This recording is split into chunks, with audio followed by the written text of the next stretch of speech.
approximately 1 hour. We've been given, it's an EF3 rating, similar to the 2017 New Orleans East tornado event. Damages have been assessed by our Office of Homeland Security all throughout this morning. No injuries, casualties, or significant damage reported in Orleans Parish, and we're very much grateful for that. We've distributed 30 tarps to members of the New Orleans City Council to help with their districts, and particularly District E, New Orleans East, and we have Councilmember Thomas joining us here at the podium. Our 911 system remains stable throughout the night and, of course, throughout the morning and is active now. No other calls for service noted for damage in Orleans Parish, but EMS units were sent to affected areas last night, and also supportive services this morning and now. DPW, sanitation, and park and parkways immediately began responding to 311 requests and clearing rights of way. That is ongoing throughout the day. Entergy immediately started working to restore power in those impacted areas, and we are seeing lights being restored, and we're being told by 11 p.m. tonight the majority should be restored. One elderly facility was reported briefly lost power. This is Villa St. Maurice. Backup and running, no residents were impacted at all. Ochsner St. Bernard Hospital up and running at normal operations. This is great. St. Bernard Shelter has a small number of shelterees that are present right now. Out of an abundance of caution, we are clearing and we are declaring, and that's being prepared right now for my signature, a state of emergency to enable access to any federal resources that we will be eligible for. After assessing our impacts, we immediately turned to our neighbors and provided them with supportive services on the ground. Prior to the tornado coming our way, I was in immediate and direct contact with parish president leaders from around the state, but more importantly, my brother President Guy McGuinness. And we have been consistent in terms of communication and supportive services that we have deployed to St. Bernard Parish. In direct communication with Governor John Bell Letwards last evening, this afternoon, this morning. That will continue. Also, as it relates to communication from representatives of the White House, that started happening on yesterday evening as well, this morning, and will continue throughout the afternoon as needed. I have my personnel, my supportive staff that's joining me right here at the podium. And at this time, I'm going to turn it over to Colin Arnold, who is our Director of Homeland Security, to give you more information. You'll hear from our Deputy CAO, Ramsey Green, relative to infrastructure. And you will also hear from our Councilman, Oliver Thomas, representing District E. So with that, Colin, please come forward. Thank you. Thanks, everyone. Good morning. And with reference right off the bat to the weather moving on through the rest of the week, we're going to have clear skies, temperatures in the 70s, lows in the 50s, 10-mile-an-hour winds. So this is a good time for those that do have damage in Orleans Parish or wherever to start mitigating that while we have this what appears to be stable weather through the rest of the week. And I think that that's just important to note. We're not anticipating any severe weather through Sunday. Really what we're observing is that in Orleans Parish, we've had our hazard mitigation team out this morning doing some follow-up damage assessments. We're not seeing a lot of damage in the lower Ninth Ward, nor are we seeing it in Algiers, the West Bank area where this tornado yesterday kind of started. What we are seeing, however, is some damage in New Orleans East around the areas of Prentice and Coronado, North Idlewild and Wright, and on Houck Street in that area of New Orleans East that's being addressed right now. Saw about 50 structures, most with minor damage. That would be shingles, fascia, siding, those types of issues. About 5 or 6 with more moderate to major roof damage. And we will be continuing to work with those homeowners, and I'll have some resources here during my time up here to talk about that. We have put out tarps to Council Members Thomas and Councilmember Moreno and their staffs, and they are actively out in that area right now. Giving out tarps to residents to do what they can to, tarp roofs as necessary. We've been obviously working with St. Bernard Parish last night into today. A lot of EMS surge unit capacity went in there last night. We also had rescue squads from the fire department and deputy and district chiefs that went down there to assist them. This is that collapsed structure rescue, confined space rescue, very technical types of rescues that, potentially needed to be done, and inspections as well. And so you're seeing right now today a continuation of that with many fire department, up to, I believe, 20 New Orleans firefighters are part of the overall state effort in the urban search and rescue team. That's Task Force 1 in New Orleans, Task Force 2 in Baton Rouge is here. You have fire and EMS officials and police officials from all over the state. State Fire Marshal's office has a heavy presence down here right now. They are doing those secondary searches, making sure they're not overlooking anything, and also starting that damage assessment. That's what they're down there doing today. They should be done sometime this afternoon. And that's predominantly in St. Bernard, but we'll also have that in Orleans Parish as well. We were also down with St. Bernard Parish this morning with the National Weather Service. As has been reported, they have determined this to be an EF3 tornado. That is one of their responsibilities. They will continue. They go to the hardest hit areas first and do an inspection, assessment, and then they move out towards the rest of the areas. So we'll be working with them this afternoon and tomorrow to continue that look into Orleans Parish, Jefferson Parish, wherever else this may have had an impact. It looks to be, at least in St. Bernard, about 2 miles long, half-mile wide, pretty tight storm. But just incredible, obviously, from what you've seen from images, incredible devastation there. New Orleans Police Department also assisted last night with a lot of our initial damage assessments as per our plan. They also assisted St. Bernard Parish with traffic control. We have our Joint Information Center and our EOC activated right now for any outstanding requests that may come in, monitoring any of our mutual aid that's out there. The Joint Information Center will be handling all of our disaster messaging moving forward. They're also coordinating a lot of the volunteer efforts that have been flooding in to our offices, and we're relaying that. We have our boots on the ground in St. Bernard forwarding a lot of that resource information there, but obviously the resources are also available for anyone that may have been affected in any way in Orleans Parish. As the mayor said, we'll declare, and FEMA's on the ground here in a recovery stance from Hurricane Ida, so that's going to continue. I think there'll be, we've already received calls from our local FEMA representation that they're ready to help.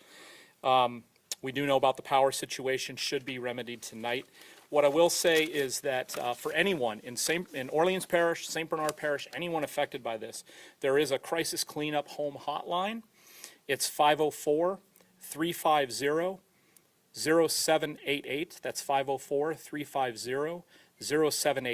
If you need assistance with damage from the tornado, we will contact you with volunteers, or connect you, with volunteers from local relief organizations, community groups, and faith-based community groups, which may be able to assist you with cutting fallen trees, drywall, flooring, and appliance removal, tarping, mold mitigation. These services are free. But service is, it's a volunteer service, so it's not absolutely guaranteed. This hotline will remain open through Friday, April 8th, 2022. That's crisis cleanup, 504-350-0788. The Southeast Louisiana Legal Services has also activated their hotline, and that is for free legal services available to people impacted by the tornado. Free civil legal aid from your local legal aid office may be available, and survivors often need help with problems like landlord-tenant disputes, disaster food stamps, power of attorney, FEMA disputes, all those things that we have unfortunately gone through in the past. So again, that number, I don't have the number here, but we'll follow up with you on that. And really, that's all I have right now, just ongoing efforts in the aftermath of this tornado yesterday. So thank you. And I think we're going to. I'm going to turn it over to Ramsey. Thank you, Colin. Thank you, ma'am. Thank you, Colin. Thank you, Mayor. Really, what's been happening since first light this morning is clearing debris from public rights-of-way. We had less than 10 calls, more than 5, for a lot of uprooted trees. One tree fell onto a car, a lot of major blockages of public rights-of-ways, and we're clearing those tickets really rapidly. I spent some time this morning on Hauk, Pressburg, intersection of Pressburg and Good, Coronado and New Orleans East, and seeing DPW, sanitation, and Parkways folks out there, and seeing neighbors come out and clean and clear their own debris. It's a very good thing to see. Really, the message to the public is, if you're walking around your neighborhood, don't touch a power line. Obviously, always assume a power line is live. Be careful out there. There's a lot of stuff, but really, those are the sort of areas, if you're driving, try and avoid those areas at this moment. We have, right now, we have reports of 10 traffic signals that are out. Those are thankfully not subsurface damage, which is like a crinked wire or something like that. It's just when the traffic signal goes over the street, it just sort of turns like a weather vane. We believe our in-house teams can get those things turned in a matter of days, not much longer than that. Those, pardon me. Additionally, we are seeing that our buildings are largely okay, police and fire stations, as well as city assets throughout. The data we're using are 311 inbound calls. So if you see something in the street that's obstructing traffic or something, please call the 311 line. And then we're also looking at where Entergy's power went down and tracking where that that swath of damage is. Update from the utilities is T-Mobile is 100% operational. Cox is 5% down, which includes New Orleans and St. Bernard, and they're working to get it back up. Verizon says they're at 100%. They had a backup system that kept them going. And then finally, just some numbers from Entergy. As of 10 a.m. this morning, approximately 1,900 New Orleans residents remained without electric service. They believe at this moment that by 11 p.m., those houses that can receive power will have power on. And that's that New Orleans East area in particular. They've got 90 poles, 50 transformers, and 100 spans of wire have been identified as damaged and in need of repair or replacement. On the transmission side, that's bringing power to the city. The distribution system is the power lines you see within our city. Transmission brings it to the city. 3 transmission line segments, including one that runs through the marsh near Parish Road in Chalmette that diverts toward New Orleans, were impacted, and a substation in Araby was severely damaged. Entergy is out there, saw them, and they are working to reroute where they need to ensure power gets back on where it needs to here in the city. That's all I have. Thank you, Mayor. Thank you, Ramsey. Director Chief? Good morning. How y'all doing? I've been in touch with the public safety team, fire, EMS, as well as New Orleans Police Department. As Colin Arnold said, fire and EMS is still down in St. Bernard Parish. NOPD did an assessment last night as to what they can see in the dark. This morning, they're out doing an assessment, checking this roadways, make sure everything is safe, and also they're available if you need to get in touch with them to report any damage or any street closures that you may see. Please call the 311 number, and we'll get a police officer out there if we need to block off streets. We will continue to monitor this. The superintendent is in touch with St. Bernard Sheriff in case he needs any additional resources. And we also have the Blue Light Patrol out tonight. If there's any dark areas, we have some lighting units that we'll be positioning to assist in lighting up those dark areas. And we also have the police out there doing Blue Light Patrol. So if you see anything or that's blocked up and anything that requires any assistance from the first responders or the public safety team, please call 311, or you can text 311 as well. Thank you. Thank you very much, Director Chief. Councilman Thomas, anything to add? First of all, thank you, Mayor and team. The level of communication between my colleagues on the council, the mayor and her administration have been exemplary. And for those of you who've been around, you know I've been through a few of these. The team that I was out with last night did an immediate assessment. It was Brian Randolph from my staff, businessman Otis Tucker, as well as members of the police force who were out there in the lower Ninth Ward. The lower Ninth Ward was actually spared, contrary to some of the reports we got last night. We went from Sister Street to Duberel. If you know the lower Ninth Ward, Sister Street is the first street, and Duberel is actually the last street. And from the river to Florida, other than some wind, We were very fortunate through to this morning and last night. United Way Mayor was active last night. Emergency response teams were active last night. Chief Blue Lights and the police department was active last night. And one of the most encouraging things was the neighbor-to-neighbor responses that happened not only last night, but throughout today.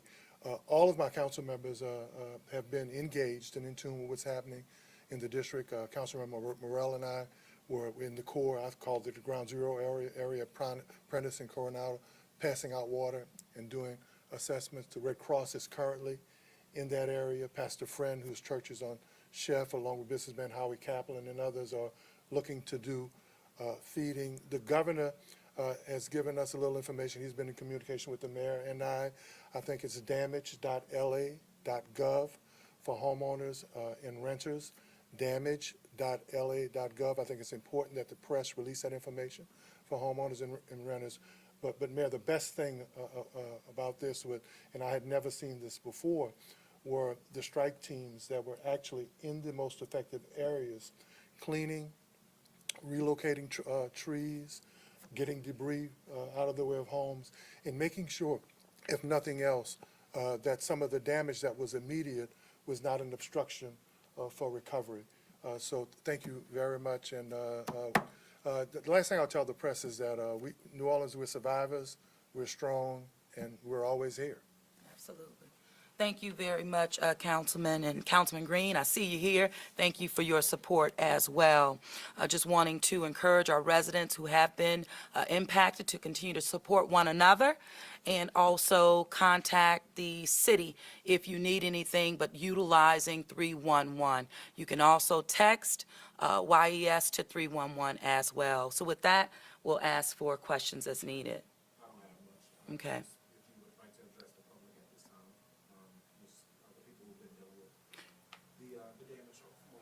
Sure. So one of the things that we know in the city of New Orleans, we are resilient people.